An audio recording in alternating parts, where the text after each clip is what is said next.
Cara, pessoal, nós estudamos o conceito de Estado na visão do nosso amigo Max Weber, ok? Como base principal. Agora vamos ver esse mesmo Estado sob a visão de outros autores, certo? Vamos ver outras maneiras de interpretar esse conceito. Bacana? Então vamos lá. Vamos primeiro ver quem são os nossos queridos amigos, os contratualistas, beleza? Então nós não podemos falar do Estado, a continuação falando sobre o Estado, de maneira adequada se nós não citarmos os contratualistas, certo? E quem são os contratualistas, JL? I can't remember.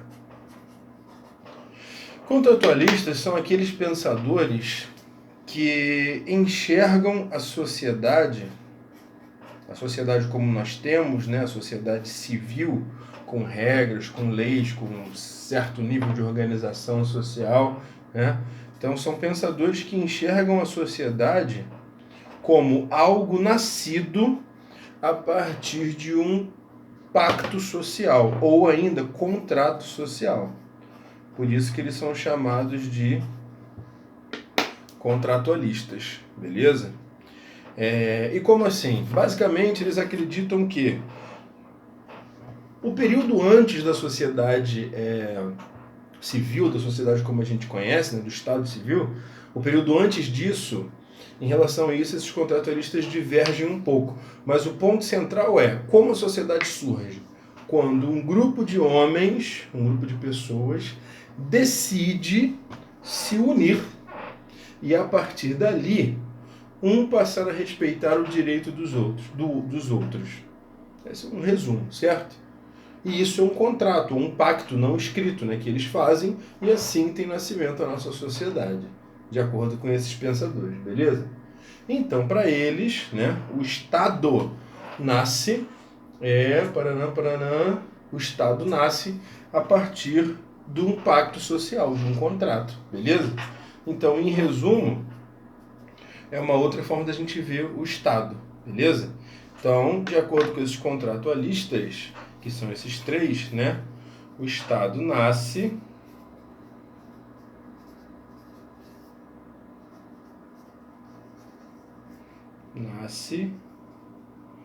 de um pacto, um contrato realizado por homens, né, por pessoas, por seres humanos, que buscavam viver de maneira bem simples, né, entre aspas, melhor. Beleza? Quem descreve muito bem essa questão é o nosso amigo Hobbes, né? E o Rousseau segue essa questão de como que o homem entra no Estado civil, né? Esse pacto social. Então, algumas pessoas cansaram do... Cara, imagina como deve ser pesado viver, né? Nós já tivemos aula sobre isso, né? O estado de natureza. Como deve ser difícil, devia ser difícil viver no estado de natureza, né? Selva, né? É igual The Walking Dead, né? Você não pode confiar em ninguém, você está em guerra o tempo todo, qualquer um pode ter seu inimigo, né? Por mais que nós temos muitas coisas para reclamar da nossa sociedade, de fato, poxa, existem regras, né? Existem padrões. Imagine viver de forma largada, sem regra nenhuma, você pode tudo, nada é errado, certo? Complicado, né? E beleza. E para o nosso amigo Locke, só relembrando uma coisa que é importante para eles, né? O direito natural à vida, propriedade e liberdade.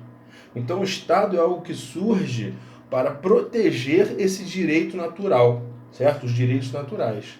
Direitos naturais à propriedade, à vida, à propriedade e à liberdade. Beleza? O Estado serve para isso. Bacana, né? Então agora vamos ver...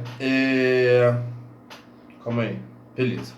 Uma outra forma da gente encarar, da gente observar o Estado. A gente já viu sobre a ótica do Weber, né, que foi o primeiro. Agora a gente viu aqui rapidamente sobre a ótica dos contratualistas. Já até não entendi direito esse negócio de estado de natureza. Vai lá no vídeo do estado de natureza, certo? Tranquilo e calmo, lá você vai ter a explicação detalhada do estado de natureza para o Hobbes e para o Rousseau. E agora vamos ver para o nosso amigo Marx, nosso amigo Karl Marx, o cara da luta de classes, beleza? O Estado para o Marx é uma coisa muito importante da gente observar. Por quê? Karl Marx. É o seguinte, na visão do nosso amigo Marx, e na visão de qualquer pessoa que eu acho que seja coerente, o Estado deveria existir em vista de garantir os direitos e de cobrar os deveres de todos os cidadãos igualmente. Faz sentido, né? Beleza? Então o Estado deveria existir para o bem-estar comum de todo mundo, entendeu? De novo, para garantir os direitos e para cobrar os deveres, certo? De todos da mesma forma. Só que o Marx observa que, na realidade, né, na visão do Marx, o Estado é corrompido, beleza? Então, na visão do nosso amigo Marx,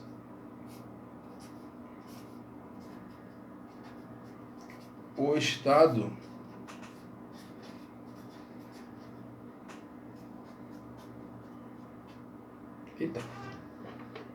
corrompido, certo?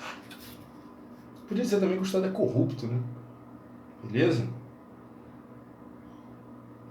Mas por que o Estado é corrompido?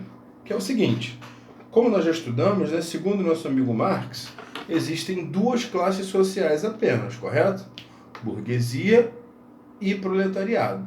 São as duas classes sociais que existem, né? E essas classes deveriam ser igualmente atendidas em seus direitos e seus deveres, né, pelo Estado. Porque o Estado, desde o início, né, desde os contratualistas, o Estado é visto como o quê? Uma união das pessoas, certo? Dessas pessoas, ó. Calma aí, deixa eu até sublinhar aqui. Uma união dessas pessoas que buscavam viver melhor. Então essas pessoas se unem, beleza? E começam a viver junto. Então o Estado é apresentado, principalmente no Hobbes, o Estado é apresentado como uma entidade que é maior e mais importante do que qualquer indivíduo, ou do que qualquer grupo que esteja dentro daquela sociedade. Então, aquela galera se juntou, né, e montou a sociedade. Por isso que o Hobbes diz que o Estado é o Leviatã. Vê lá. Então, ó, pá, temos a sociedade, beleza. Então, dentro dessa sociedade, a gente tem várias pessoas, né? E claro que tem vários grupinhos de pessoas ali. Mas, já que o Estado é uma junção de todos para todos, não pode ter um grupinho aqui que seja favorecido. Não, todo mundo tem que ser tratado da mesma forma, beleza? Então nenhum indivíduo deveria ser favorecido, bem como nenhum grupinho deveria ser favorecido. O que é algo que a gente vê que definitivamente não acontece, né? Por isso que eu costumo dizer que parece que o Marx tinha uma bola de cristal, né? Tinha uma bola de cristal onde ele via o que ia acontecer no Brasil. Porque aqui no Brasil a gente vê claramente isso acontecendo. Então vamos lá, para o Marx a gente tem duas classes sociais, burguesia e proletariado, certo? Na visão dele, a burguesia age, ó, vou até copiar aqui para ficar bonito. O Estado é corrompido e seus representantes, ou seja, os políticos, né, os governantes, os representantes do Estado, olha só que coisa interessante, né?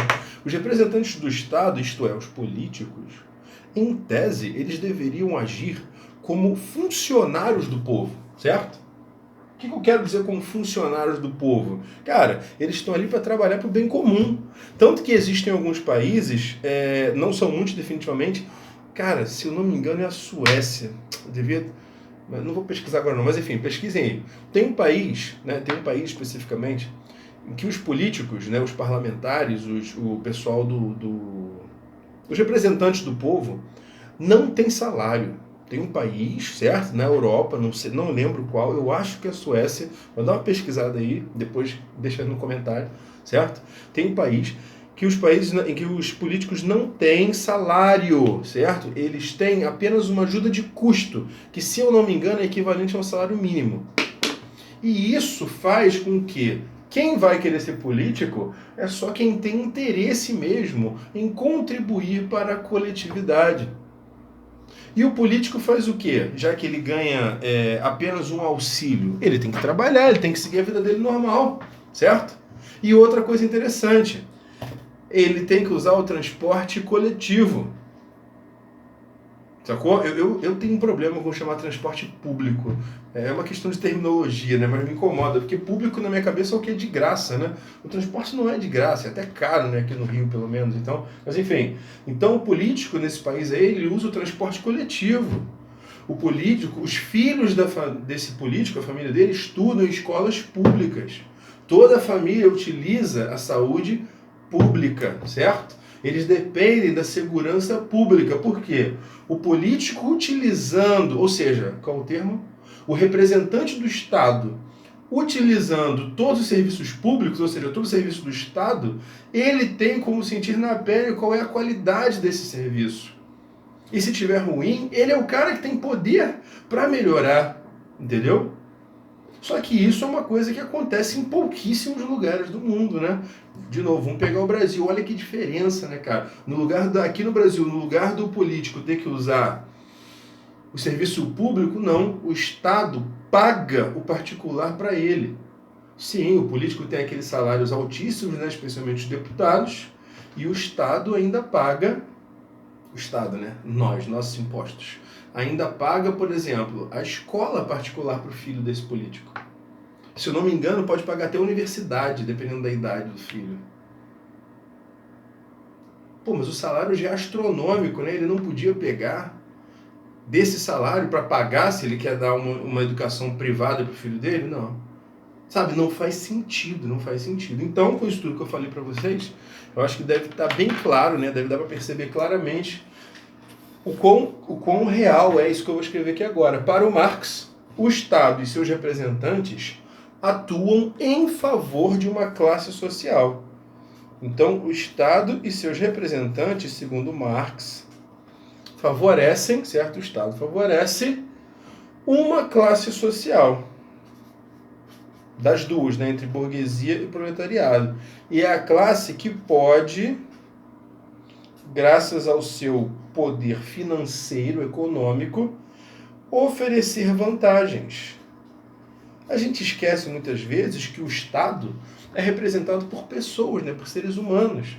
Então, aquele cara que está ali representando o Estado, ele tem o poder do Estado na mão dele. Imagina a assinatura de um governador, né, de um presidente da República, de um prefeito. Quanto peso essa assinatura tem, certo? Então o cara vai lá e assina. Já que a assinatura dele vale pelo Estado, né? Só que o benefício não vai para o Estado, vai para ele, como pessoa física. Sacou o lance? Então, por exemplo, eu sou um governador e eu decido conceder isenção de impostos para uma empresa tal. Uma empresa que, sei lá, tem 5 milhões de lucro, né, por ano. Beleza? E eu vou lá e tá isento. Cara, 5 milhões de lucro, poxa, isso seria bons impostos, né? Para os cofres públicos. Não, eu isento. Agora, por que eu isento? Porque eu fiz um combinado de que vão me dar alguma coisa em troca. Então, eu isento em nome do Estado, né? Mas o benefício vem para mim, sacou? As vantagens. Então é isso aí, galera. Observações sobre o Estado. Já vimos Weber, agora estamos vendo os contratualistas e o nosso querido amigo Marx. Beleza? Marx é um cara de gente boa. Tem muita coisa questionável na minha opinião. Esse negócio de seguir qualquer pensador de forma cega, de forma nenhuma. Temos que sempre racionalizar, criticar. Bacana.